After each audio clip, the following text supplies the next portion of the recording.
முன்னொரு காலத்துல ஒரு ஊர்ல பத்ர சீதான்னு ஒரு தம்பதிங்க வாழ்ந்துட்டு இருந்தாங்க.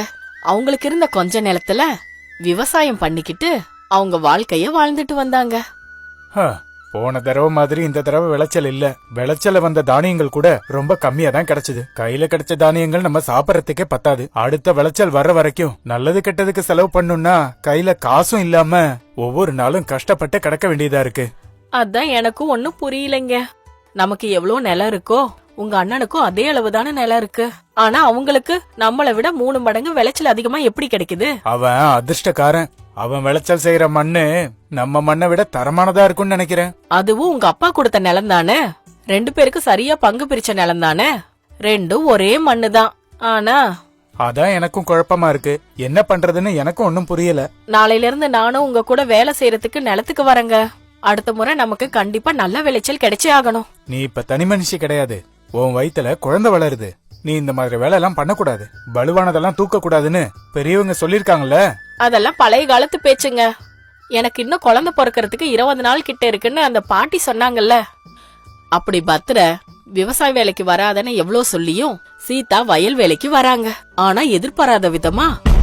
என்னம்மா என்னாச்சு? சீதா ஏன் இப்படி இருக்க? நான் அப்பவே சொன்னேன் இங்க வராதன்னா கேட்டியா? அந்த மரத்துக்கிட்ட வந்து ஓய்வு எடுத்துக்கவா. அது இருக்கட்டுங்க. நீங்க போய் முதல்ல அந்த பாட்டிய கூட்டிட்டு வாங்க. குழந்தை பிறக்கிற மாதிரி இருக்குங்க. அம்மா. சரி வா, நான் அந்த மருத்துவச்சிக்கிட்ட கூட்டிட்டு போறேன். அவ்வளோ நேரம் இல்லைங்க. எங்க எனக்கு வலி வேற ரொம்ப அதிகமா இருக்குங்க. என்னால நடக்க முடியாது. பாட்டியோட வீடு இங்க பக்கத்துல தானே இருக்கு. சீக்கிரம் போய் கூட்டிட்டு வாங்க. அம்மா வலிக்குதே. அப்பா. பத்ர சீதாவை அங்கேயே விட்டுட்டு நேரா வேகமா மருத்துவச்சி பாட்டி வீட்டுக்கு போறாரு. அந்த நேரத்துல அந்த பக்கமா அதிர்ஷ்ட தேவதை பத்ரையா நிலத்து வழியா போய்கிட்டு இருக்காங்க. ஐயோ பாவம், இந்த அம்மா பிரசவ வழியில கஷ்டப்படுறாங்க. இங்க உதவிக்கு ஆளுங்க யாரும் இல்லையே. இவங்களுக்கு நான் போய் உதவி பண்றேன். அம்மா நீங்க பயப்படாதீங்க, நான் உங்களுக்கு பிரசவம் பாக்குறேன். அப்படி அதிர்ஷ்ட தேவதை சீதாவுக்கு பிரசவம் பார்த்ததுனால ஒரு அழகான ஆண் குழந்தை பிறக்குது. அதுக்கப்புறம் கொஞ்ச நேரத்துல பத்ர அந்த மருத்துவச்சி பாட்டிய கூட்டிட்டு வராரு. ஐயோ, யாரோட உதவி இல்லாம நான் வரத்துக்குள்ளேயே நீ குழந்தைய பெத்தெடுத்துட்டியா? நீயே குழந்தைய பிரசவிச்சிருக்கனா ரொம்ப தைரியம் தான். எனக்கு அவ்வளோ தைரியம் இல்ல பாட்டி. யாருன்னு தெரியல. நான் பிரசவ வழியில துடிச்சிட்டு இருக்கும் போது என்கிட்ட வந்து எனக்கு எந்தவித பிரச்சனையும் இல்லாம நல்லபடியா குழந்தை பொறுக்கிற மாதிரி செஞ்சாங்க. நீங்க வரத்துக்கு முன்னாடியே அவங்க கிளம்பி போயிட்டாங்க. யாரா இருந்தாலும் பரவாயில்லம்மா. குழந்தை பாரு நல்லா ஆரோக்கியமா இருக்கான்ல. இவனை பார்த்தாலே நல்ல அதிர்ஷ்டக்கார மாதிரி தான் இருக்கான். பச்சை பசேல்னு இருக்கிற இடத்துல பிறந்திருக்கான். ஆமா, இந்த குழந்தை என் கையில தான் பிறந்துச்சு. நான் எப்பவும் இந்த குழந்தைய பாதுகாத்துட்டே இருப்பேன். இவனால இவங்க அம்மா அப்பாக்கும் அதிர்ஷ்டம் வந்து சேர போகுது. சாமியோட அருளால எந்த அசம்பாவிதமும் நடக்காம குழந்தை நல்லபடியா பிறந்துருச்சு. இவனுக்கு என் குலதெய்வம் வெங்கடேசன் பேரை வைக்கிறேன். சரி வாமா, வீட்டுக்கு போலாம். இப்படி அதிர்ஷ்ட தேவதை கையால பிறந்த வெங்கடேசனுக்கு எப்பவும் அந்த அதிர்ஷ்ட தேவதை கூடவே இருக்காங்க. அதுக்கப்புறம் அந்த விளைச்சல் அறுவடைக்கு வருது. பத்ரன் ரொம்ப சந்தோஷமா, பாத்தியா சீதா, இந்த முறை விளைச்சல் நல்லா வந்திருக்கு. 200 மூட்டை கிட்ட தானியம் கிடைச்சிருக்கு. இப்பதான் எல்லாத்தையும் கிடங்குல வச்சுட்டு வரேன். நம்ம நிலத்துல இந்த அளவு விளைச்சல் கிடைச்சிருக்கிறது இதான் முதல் தடவை. ஆமாங்க, இவ்ளோ விளைச்சல் கிடைக்கிறது இப்பதான் முதல் தடவை. அது சரிங்க, உங்க அண்ணன் நிலத்துல எத்தனை மூட்டை நெல் கிடைச்சிருக்கு? அண்ணன் நிலத்துல கம்மியான விளைச்சல் தான் கிடைச்சிருக்கு. மொத்தமா அவருக்கு 100 மூட்டை வந்திருக்கும். இது ரொம்ப ஆச்சரியமா இருக்குது இல்லங்க. இதெல்லாம் இப்போ நம்ம பையன் பிறந்ததுனால தாங்க. இவன் நமக்கு அதிர்ஷ்டத்தை கூட்டிட்டு வந்திருக்கா. இப்படி அவங்களுக்கு அன்னையில இருந்து ஒவ்வொரு அதிர்ஷ்டமா சேர்ந்து வந்து கொஞ்ச நாள்லயே நல்லா வசதியாயிடுறாங்க. இப்படியே வெங்கடேசனும் வளர்ந்து இளைஞன் ஆயிடுறான். அதிர்ஷ்ட தேவதை எப்பவும் வெங்கடேசன் கூடவே இருந்துட்டு இருக்காங்க. அப்பா, விவசாய வேலை முடிஞ்சது. வீட்டுல இருந்தா ஒரே சோம்பலா இருக்கு. கையில கொஞ்சம் காசு இருக்கு. இந்த காசை 2 மடங்கு ஆக்கணும்னு நினைக்கிறேன். அங்க எல்லாரும் சூதாட்டம் ஆடிட்டு இருக்காங்க. நானும் போய் ஆடுறேன். டேய் வெங்கடேசா, எங்கடா போற? பட்டணத்துக்கு போன? பட்டணம் எல்லாம் போகலப்பா. மரத்தடியில பசங்க சூதாட்டம் ஆடிட்டு இருக்காங்க. அவங்களோட சேர்ந்து வெள்ளான்னு தான்ப்பா போறேன். எப்பவும் இல்லாத புது பழக்கம் என்னடா அது? சூதாட்டம் நல்லது இல்லடா. நல்லதா கிட்டதான் நான் பாத்துக்கிறேன். சரி நான் கிளம்புறேன் அப்படின்னு நேரா போய் சூதாட்டம் ஆடுறான். தான் கொண்டு வந்த எல்லா பணத்தையும் அதுல இழந்துட்டு திரும்பி வராரு. ஏ அதிர்ஷ்ட தேவதை, நீ எங்க இருக்க? எங்க அம்மா நீ எப்பவுமே என் கூட தான் இருப்பேன்னு சொன்னாங்க. ஆனா இப்ப பாரு, நான் கொண்டு போன மொத்த காசையே அங்க இழந்துட்டேன். நீ என் கூட இருக்கிறது உண்மைன்னா எனக்கு இன்னைக்கு ஆட்டத்துல பல மடங்கு லாபம் கிடைச்சிருக்கணும்ல. இத பாருப்பா, நீ செய்யற வேலையில நான் உனக்கு உதவியா இருப்பேன். ஆனா சூதாட்டங்கிறது ஒரு கெட்ட பழக்கம். கஷ்டப்படாம அடுத்தவங்க பணத்தை நாம சொந்தமாக்கிக்கிறது தப்பு. இந்த மாதிரி காரியங்கள்ல நான் உனக்கு துணையா இருக்க மாட்டேன். அம்மா நீங்க தானா அந்த அதிர்ஷ்ட தேவதை? எப்பவும் என் கூடவே இருப்பீங்களா? ஆமா, நான் எப்பவும் உன் கூடவே தான் இருப்பேன். ஆனா உனக்கு தெரிய மாட்டேன். நீ செய்யற வேலையில நான் உனக்கு உதவிகரமா இருப்பேன். அப்ப நான் சூதாட்டம் ஆடுறப்ப நீங்க எங்க கூட இருக்கணும்ல? அங்க சூதாட்டம் ஆடுறவங்க எல்லாம் பணம் சம்பாதிக்கணும் தான் ஆடுறாங்க. அவங்க எல்லாம் நல்லா லாபம் சம்பாதிச்சாங்க, எனக்கு மட்டும் ஏன் நஷ்டம் வந்துச்சு? நீ அப்படி நினைக்கிறது தப்பு. அவங்க ஒரு நாள் ஜெயிச்சாங்கன்னா 2வது நாள் ஜெயிச்ச மொத்தத்தையும் இழந்துருவாங்க. அதுதான் சூதாட்டங்கிறது. அவங்களுக்கு நேரமும் பணமும் விரயமாகுமே தவிர அதனால யாருக்குமே எந்த பிரயோஜனமும் இல்ல. இனிமேலாவது இதையெல்லாம் விட்டுட்டு நல்லா உழைச்சு சம்பாதிக்க பாரு அப்படின்னு வெங்கடேஷன் கிட்ட பேசி முடிச்ச தேவதை அங்கிருந்து மாயமா மறைஞ்சிடுறாங்க. நல்லா சொன்னீங்கம்மா.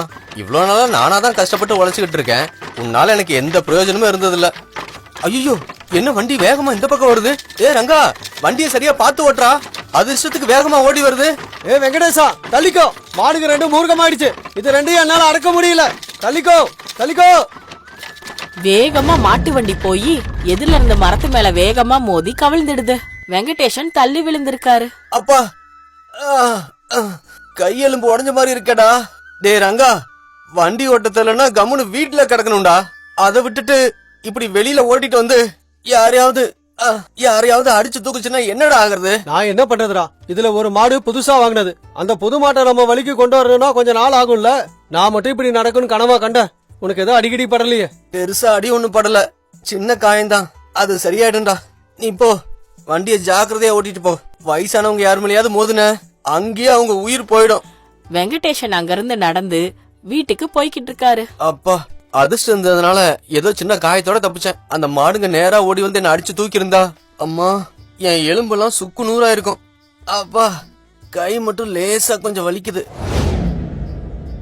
பாத்தியா வெங்கடேஷா, நான் இப்போ உன் கூட இருந்ததுனாலதான் பெரிய ஆபத்துல இருந்து நீ தப்பிச்சிருக்க. எங்க தப்பிச்ச? கையில அடிபட்டிருக்கு தெரியுமா? அந்த அடி இன்னும் வலிக்குது. இத பாரு, வேகமா வந்த மாட்டு வண்டி உன் மேல ஏறி இருந்துச்சுன்னா உன் முதுகெலும்பு உடைஞ்சு நீ நடக்கவே முடியாம போயிருப்ப. நான் உன் கூடவே இருந்ததுனாலதான் சின்ன சின்ன காயங்களோட நீ உயிர் தப்புன. நான் தப்பிச்சு அந்த பக்கம் விழுந்தேன், அத நீ பண்ணதா சொல்லிட்டு இருக்கியா? நல்ல தேவதமா நீ. நல்லா இருக்கு.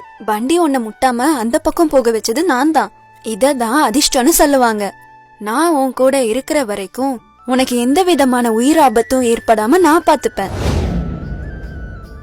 என்ன அதிர்ஷ்ட தேவதமா நீ. எதுவும் ஆயிடக்கூடாதுன்னு நான் அந்த பக்கமா விழுந்தேன், அது உன்னாலதாங்கிற. நான் வயல்ல கஷ்டப்பட்டு வேலை செஞ்சு விளைச்சல் அதிகமா கிடைக்கிற மாதிரி பண்ணா அதையும் உன்னாலதான்னு சொல்ற. அப்ப நான் வயல்ல கஷ்டப்பட்டு வேலை செஞ்சதெல்லாம் சும்மாவா? நல்லா இருக்குமா நீ சொல்றது? என்ன இருந்து திடீர்னு இப்படி மழை பெய்யுது? ஒரே இருட்டாயிடுச்சே. சீக்கிரமா வீட்டுக்கு போகணும். வந்துட்டியாப்பா? பாத்தியா எந்த அளவு பேய் மழை பெய்யுதுன்னு?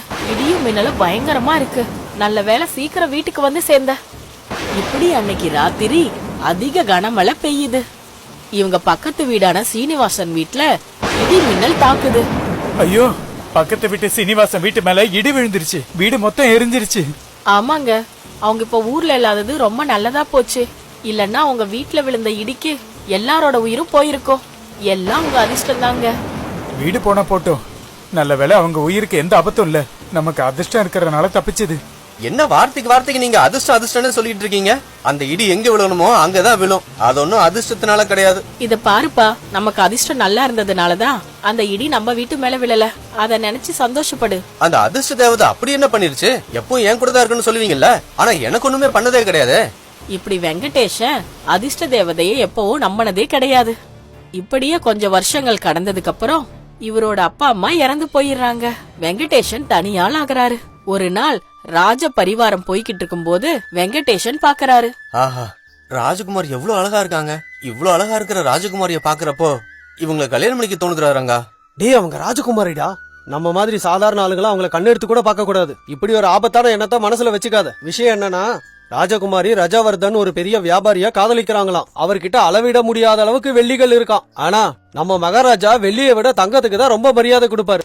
அவர் அதிக செல்வங்கள் உள்ள ஒருத்தருக்கு தான் திருமணம் செஞ்சு வைக்க போறாராம். இந்த ரஜவர்தனுக்கு ராஜகுமாரிய திருமணம் செஞ்சு வைக்க விருப்பம் இல்லையா? அப்படின்னா நிறைய தங்கமும் பணமும் வச்சிருந்தேன்னா ராஜகுமாரிய உடனே எனக்கு கல்யாணம் பண்ணி வச்சிருவாங்கல்ல? உனக்கு ஏதாவது